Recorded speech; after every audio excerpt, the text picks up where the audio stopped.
नमस्कार बच्चों। पिछली कक्षा में आप लोगों ने पढ़ा भाषा, लिपि और व्याकरण। आपने ये जाना कि व्याकरण के 3 विभाग होते हैं, वर्ण विचार, शब्द विचार और वाक्य विचार। आज की कक्षा में आपके व्याकरण का दूसरा पाठ वर्ण विचार, जिसे अंग्रेजी में फोनोलॉजी कहते हैं। वर्ण से तात्पर्य अक्षर या जिसे अंग्रेजी में लेटर कहा जाता है। वर्ण क्या है? भाषा की सबसे छोटी इकाई जिसके और अधिक टुकड़े नहीं किए जा सकते, उसे हम वर्ण कहते हैं। वर्ण को अक्षर भी कहा जाता है। वर्णों के व्यवस्थित समूह को वर्णमाला कहा जाता है। वर्णमाला अर्थात वर्णों का व्यवस्थित समूह। हिंदी वर्णमाला में उच्चारण की दृष्टि से हिंदी वर्णमाला को 2 भागों में विभाजित किया गया है, स्वर और व्यंजन। तो वर्णों को भी हम कह सकते हैं कि 2 भागों में बांटा गया है, पहला स्वर और दूसरा व्यंजन। वर्णों को 2 भागों में बांटा गया है, स्वर और व्यंजन। निश्चित रूप से आप इन दोनों नामों से परिचित होंगे, क्योंकि पिछली कक्षाओं में जरूर आप स्वर और व्यंजन को पढ़े होंगे। स्वर क्या होता है? जिन वर्णों को या जिन वर्णों के उच्चारण में हमारी प्राणवायु मुख विवर से निर्बाध गति से बिना रुकावट के बाहर निकल जाती है, उन वर्णों को हम स्वर कहते हैं। अर्थात जिन वर्णों को बोलने के लिए अपने मुख विवर में किसी स्थान पर प्राणवायु को रोकने की आवश्यकता नहीं होती, स्वर हमेशा स्वतंत्र होते हैं, ये किसी पर आश्रित नहीं होते। जबकि व्यंजन किसे कहते हैं? जो वर्ण स्वरों पर आश्रित होते हैं, स्वरों की सहायता से बोले जाते हैं, उन वर्णों को हम व्यंजन कहते हैं। व्यंजन का उच्चारण करने के लिए हम अपने मुख विवर के किसी न किसी भाग पर प्राणवायु को रोकते हैं और इन वर्णों का उच्चारण करते हैं। स्वर के बारे में विस्तार से जानते हैं। स्वर 3 प्रकार के होते हैं। पहला ह्रस्व स्वर, दूसरा दीर्घ स्वर और तीसरा प्लुत स्वर। 3 प्रकार के स्वर होते हैं, ह्रस्व स्वर, दीर्घ स्वर और प्लुत स्वर। ह्रस्व स्वर उन स्वरों को कहते हैं जिसके उच्चारण में कम से कम समय लगता है। व्याकरण की भाषा में कहें तो जिन वर्णों के उच्चारण में 1 मात्रा का समय लगता है, उन वर्णों को ह्रस्व स्वर की संज्ञा दी गई है। दूसरा दीर्घ स्वर, जिन वर्णों के उच्चारण में ह्रस्व स्वर से 2 गुना अधिक समय लगता है, उसे हम दीर्घ स्वर कहते हैं।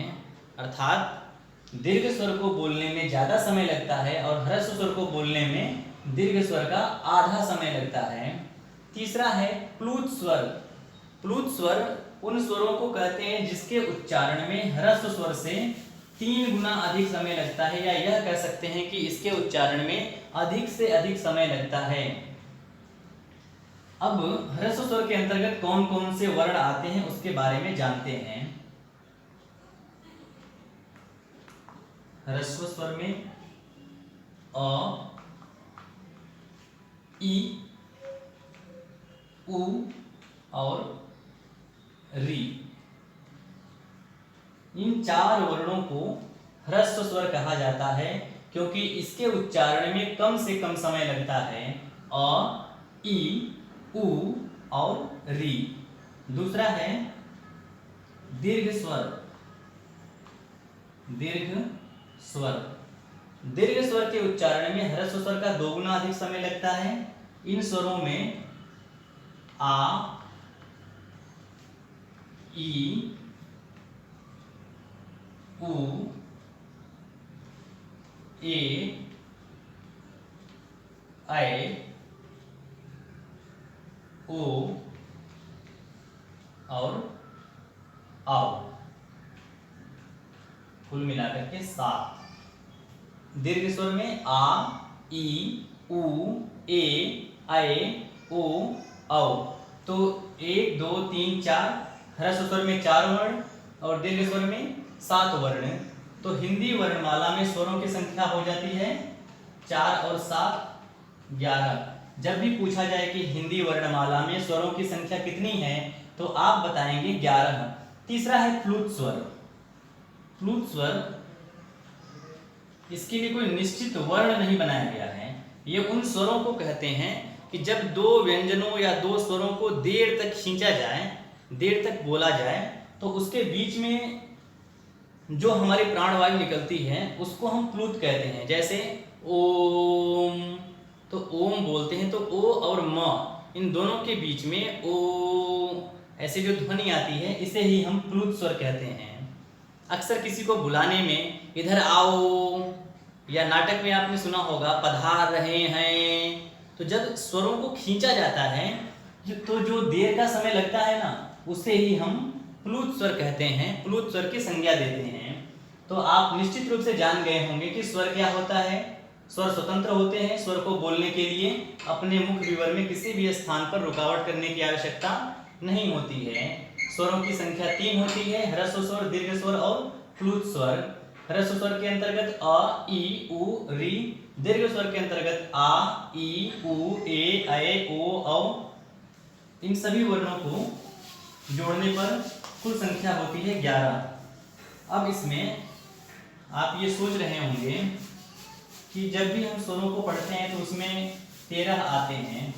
जरूर, 2 और हैं, अंग और अह। इसे कहा जाता है अयोगवाह। अयोगवाह। अयोगवाह इसलिए कहते हैं क्योंकि कभी ये स्वर के रूप में प्रयोग किए जाते हैं और कभी व्यंजन के रूप में प्रयोग में लाए जाते हैं। अंग और अह,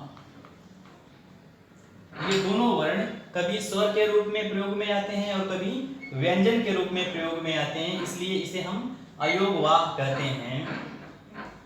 इसकी मात्राएं भी अलग अलग हैं। एक बात याद रखना कि स्वरों को 2 प्रकार से लिखते हैं, एक उनके मूल रूप में और दूसरा मात्राओं के रूप में। जैसे आ, इसका मूल रूप और मात्राएं इस तरह से।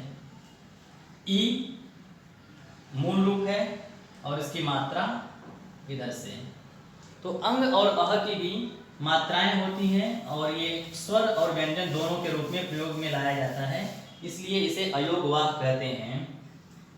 व्यंजनों के अंतर्गत 5 वर्ग होते हैं, क वर्ग, च वर्ग, ट वर्ग, त वर्ग और प वर्ग। और हर वर्ग के 5वें अक्षर को पंचमाक्षर कहा जाता है। ङ, ञ, न, ड़ और म। इन पंचमाक्षरों को इनकी मात्राएं अनुस्वार के रूप में लगाते हैं, अंग के रूप में लगाते हैं। इसी अंग के रूप में तो जब कई बार ये स्वर के रूप में आता है और कई बार ये इस तरह से अनुस्वार के रूप में लगाते हैं तो ये व्यंजन के रूप में हो जाता है। ऐसे ही अह की मात्रा विसर्ग के रूप में लगाई जाती है। किस तरह से? विसर्ग के रूप में। इसका उच्चारण ह की तरह होता है, तो कई बार लगता नहीं कि ह बोला जा रहा है या अह बोला जा रहा है, इसलिए इन दोनों वर्णों को अयोगवाह की संज्ञा दी गई है। अब एक चीज और जानना है, अनुस्वार, अनुनासिक और विसर्ग ये तीनों क्या हैं? अनुस्वार जब पंचमाक्षर, जो मैंने अभी बताया, पंचमाक्षर की मात्राओं के लिए या अंग की मात्रा के लिए जो बिंदी लगाई जाती है इसे ही अनुस्वार कहा जाता है। जैसे चंदा, गंजा, पंजा, सभी वर्णों में आप देखेंगे तो इस तरह से पंजा, चंदा, जो ऊपर बिंदी लगाई गई है इसे अनुस्वार कहा जाता है। दूसरा है अनुनासिक। अनुनासिक अनुनासिक भी अनुस्वार जैसा ही होता है, लेकिन इसके लिए चंद्र बिंदु लगाई जाती है, ऐसे चांद की तरह बना करके ऊपर बिंदु, चंद्र बिंदु। अब दोनों में अंतर क्या है? अनुस्वार को नाक से बोलते हैं जबकि अनुनासिक को नाक और मुंह दोनों से बोलते हैं। इसके लिए उदाहरण देखिए, ऊपर पंजा लिखा है, नीचे लिख देते हैं 5। एक और ये चंदा लिखा है, चांद। ऐसे गंजा, गंजा में अनुस्वार है, गांजा, गांजा में अनुनासिक। तो अनुस्वार और अनुनासिक इन दोनों को आप समझ चुके होंगे। अगला है आगत स्वर। ये अंग्रेजी से हिंदी में आया हुआ है, जिसे आगत कहा जाता है, आगत वर्ण या आगत स्वर। ये न तो आ होता है और न तो ओ होता है, दोनों के बीच में ओ करके ऐसे लिखा जाता है। इसकी मात्रा होती है इस प्रकार से, जैसे ऑफिस, ऑफिस, कॉफी। तो ऐसे इस प्रकार से इसको मूल रूप में लिखते हैं, ऐसे मात्राएं लगाते हैं। इसमें बिंदी नहीं लगाएंगे वरना चंद्र बिंदु बन जाएगा। न तो ओ बोलते हैं और न तो आप बोलते हैं, दोनों के बीच में ओ, ऑफिस, कॉफी, ट्रॉफी। तो ऐसे वर्णों को हम आगत स्वर की संज्ञा देते हैं। एक पॉइंट और है इसमें, हलंत, जिसको हल चिन्ह भी कहते हैं। व्यंजनों के नीचे हल चिन्ह लगा देने से उसका स्वर समाप्त हो जाता है। जैसे क लिखा मैंने और नीचे हल चिन्ह लगा दिया, क्योंकि क में अ पहले से जुड़ा हुआ होता है, लेकिन जैसे ही हल लगाते हैं तो ये अ अलग हो जाता है, और हल को हटाते हैं तो अ भी हट जाता है और क अपने मूल रूप में आ जाता है। तो हल चिन्ह जब व्यंजनों के नीचे, जब स्वर के बिना किसी व्यंजन को लिखा जाता है तब वर्ण के नीचे एक तिरछी रेखा खींची जाती है, जिसे हलंत कहते हैं। एक उदाहरण के रूप में अद्भुत, अद्भुत, इसमें द के नीचे जो तिरछी रेखा खींची गई है इसे ही हल चिन्ह या हलंत कहते हैं। तो आप लोगों ने सीखा आज स्वर क्या होता है, स्वर के भेद कितने होते हैं, स्वर के अंतर्गत कौन कौन से वर्ण आते हैं। अगली कक्षा में व्यंजन के बारे में विस्तार से चर्चा करेंगे। बहुत बहुत शुक्रिया आपका, बहुत बहुत धन्यवाद।